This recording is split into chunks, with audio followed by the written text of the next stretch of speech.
4th of July starts like any other 4th of July on Ultimate Adventure. We are cooking what we call the old crony breakfast. Spam and bacon burrito. Spam and bacon.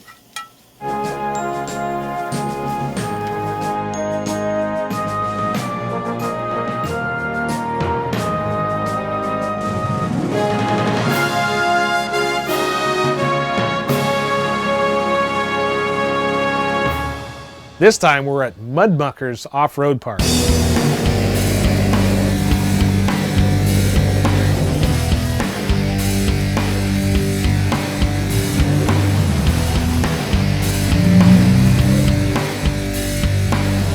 This is a family mud park and it's the biggest in the world according to these guys.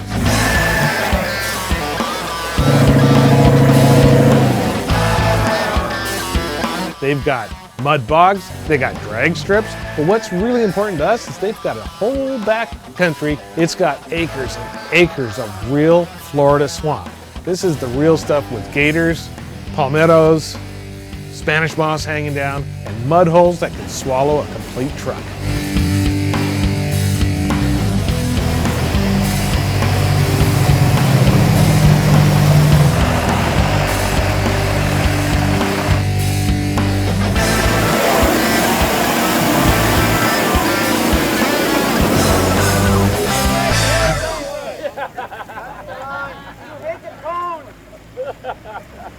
Our trail guides for Mud Muckers are the owners, Gadget and Iron Horse Billy. These guys have been at this park for quite a while and they know every single little backwater there is. Not only that, they know where not to go, and that's what we really need them for. They don't normally allow full-size trucks and such to go out in the back because they get kind of tired of hauling them out when they get stuck. But for us, they knew we were perfectly capable of getting ourselves unstuck. We had winches on every vehicle, and believe me, we were going to use them all.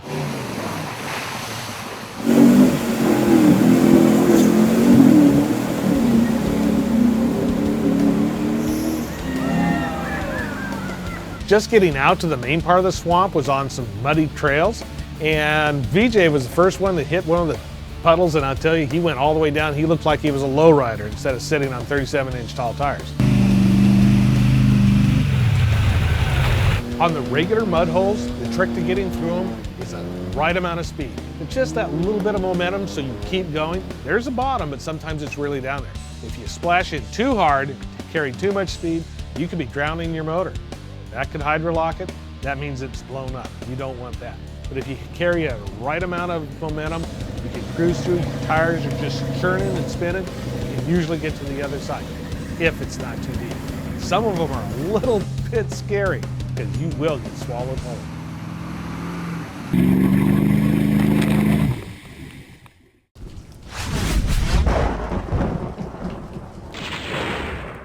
Once we got out to the main pit, it was a floating bridge is what they called it, because the bridge used to float. Unfortunately, that's pretty much gone and nothing but logs, swamp, and deep mud holes are left. The idea is to bounce over them, get through the mud and out to the other side. What everybody didn't know is that you'd have to come back the same way. Well, they said we haven't gotten to the hard stuff, but I'm not sure about that. I think we have gotten to the hard stuff. Really cool on a trip like this because not everybody's going to drive the same. Plus, all their vehicles are set up a little differently. Tim Hardy, super light. He can almost float on top of the water, much less sink down to the mud. Bigger vehicles, they go right down. If there's a bottom, then they can churn through it. If not, they better be carrying some speed. But one really cool thing is that some of the trails in the deep part are more V-shaped. And what happens is you get all the ATVs going through and they can get by. But when you take a big truck and you tip it sideways, it's just going to go down worse. So it's better to hit it straight on, not try to go around to the side and get right through. You're riding on top of that V right underneath your belly instead of where your tires are. Because some of these trails, there is only one way. Whereas if you're tricky, you can skirt through the trees, but that's not allowed. You stay on the trail, everybody has the same chance of getting stuck or unstuck. Unfortunately, with Warren as our sponsor, we were pulling cable quite a bit of the day. In fact, probably everyone had to pull cable at one time or another. That's because we have to work together to get through all these mud pits.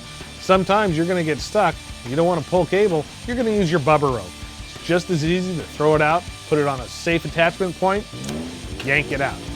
Saw Cooper doing that a couple times. He was stuck, then he got to help someone else get unstuck. And that's what it's about, helping each other get through, making the whole group get to the end of the trail.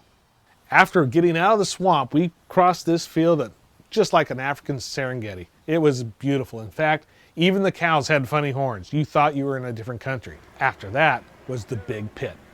It's a pit dug into the mud and then scooped on the other side.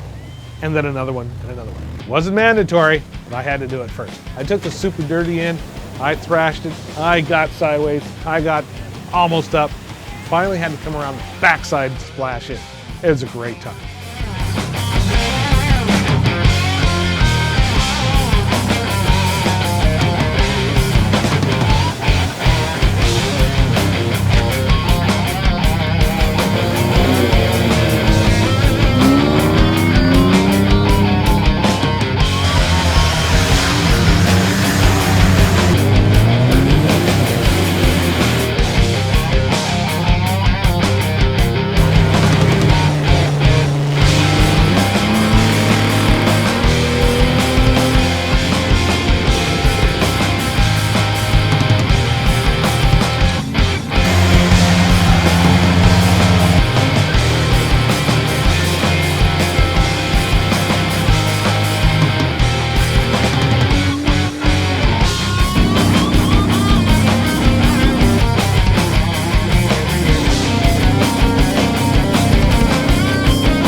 Finally, the only one that actually made it was Wally. That's right, Wally, Stephen Watson's place.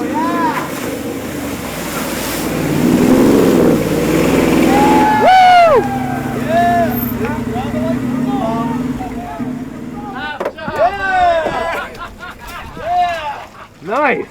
That's the way you go through it. That was probably the coolest part of that entire mud trip.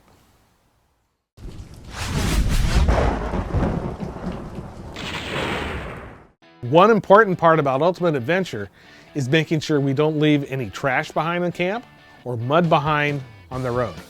Locals get a little bit upset if we do that, and it sure keeps the police off of our tail.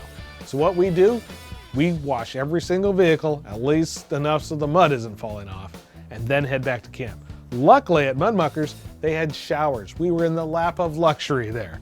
Hot showers, cold beer, and a great night. And what kind of a great night? It's 4th of July. We finally got to use all those fireworks we bought 3 days before. It was probably one of the best 4th of Julys we've ever seen on Ultimate Adventure.